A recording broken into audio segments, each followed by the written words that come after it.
teve relacionamento com narcisista. Porque o narcisista ele acaba instalando uma série de gatilhos emocionais na pessoa e depois ele trabalha a manipulação. Essa situação de manipulação que muitas vezes essas pessoas sofrem é destruidora. Tem pessoas que nós pegamos aqui, chegam destruídas emocionalmente porque passaram na mão de narcisistas. Por quê? Porque o narcisista ele conhece esse tipo de estrutura de manipulação.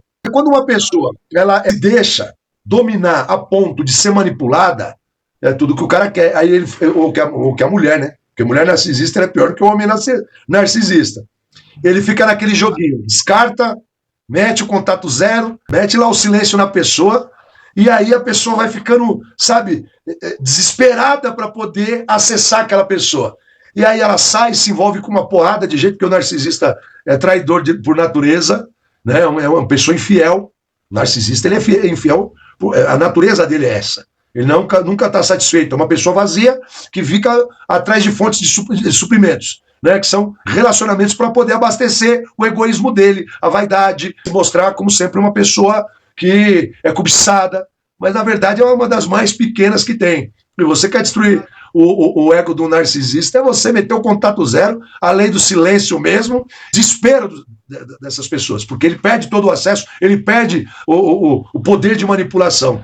Então, as pessoas elas têm que aprender, justamente em cima do que o El falou aí, a se curar primeiro, a se tratar. Primeira coisa que você, meu amigo, minha amiga, que terminou um relacionamento, ou terminaram com você, ou você termina porque você é obrigado, ou porque você não gosta mais, ou terminam com você. Quando terminam com você, eu acho que é o momento mais dolorido para quem gosta, para quem se dedicava. Por quê? Porque a pessoa não quer entender o porquê que a outra não gosta mais dela. Né? Lembra que eu falei no começo aqui? Ninguém nasceu para ser rejeitado. Todo mundo quer ser amado, todo mundo quer ser especial para alguém. Então, quando a pessoa termina com você, você já dispara aquele gatilho da rejeição. Quando mete o contato zero ou silêncio, o que acontece? A pessoa fica... O cérebro dela começa a funcionar de uma certa forma desorganizado, porque ela perde a racionalidade, ela perde a capacidade de refletir. Vou dar um exemplo aqui de manipulação. Vocês já viram aqueles golpes que os caras fazem de dentro do presídio ligando para a pessoa, falando, sua filha está sequestrada, e bota uma vozinha no fundo lá, mamãe, papai.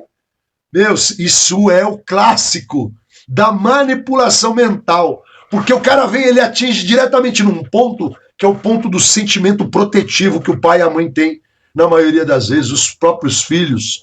Quando ele liga e fala, tô com sua filha aqui, a pessoa muitas vezes ela não consegue raciocinar, né? Se ela não está preparada, treinada para aquilo, ela já entra em dizer, sequestrado. Aí é onde a pessoa começa a manipular ela. Porque uma pessoa que está dominada pelo racional e não pelo seu emocional, e quando mexe com a família, mexe diretamente aonde? No emocional da pessoa, que é o bem mais importante. É aquilo que faz a pessoa se despojar de qualquer tipo de situação, de qualquer tipo de bem, de qualquer coisa para proteger. Certo? E aí, quando ele fala isso, muitas vezes a pessoa entra em desespero, não, mas não vai fazer mal para ela, e começa a entregar informações que até então a outra pessoa do outro lado não tinha.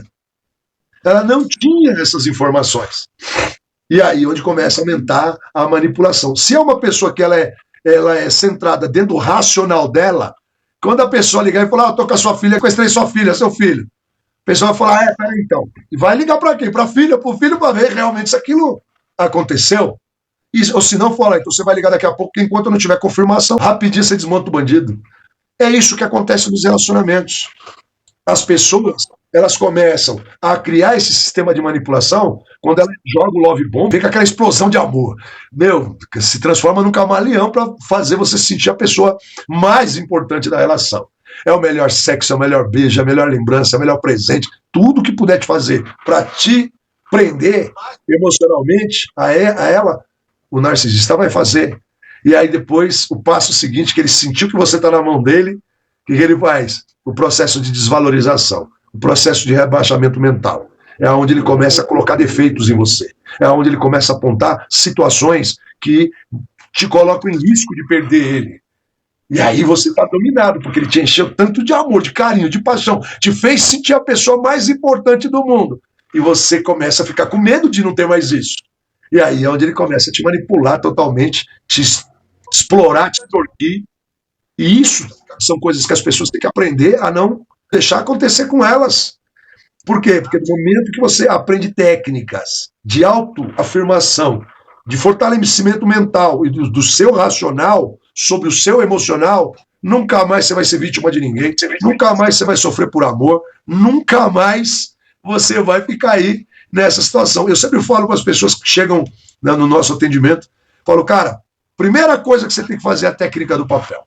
Toda vez que você terminar um relacionamento, qualquer, mesmo de amizade, mesmo um relacionamento de amizade, técnica do papel. É infalível para você se desintoxicar. Pega lá uma folha de papel, um sulfitão, divide no meio e coloca de um lado o que a pessoa te fez de bom e do outro tudo que ela te fez de ruim. E começa a listar. E todo dia lê isso.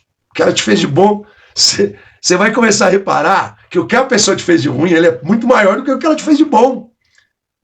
Se você for inverso, você reparar que o que ela te fez de bom é muito melhor do que o que ela te fez de ruim, então o problema está em você e não na pessoa. Então você tem que se autoanalisar.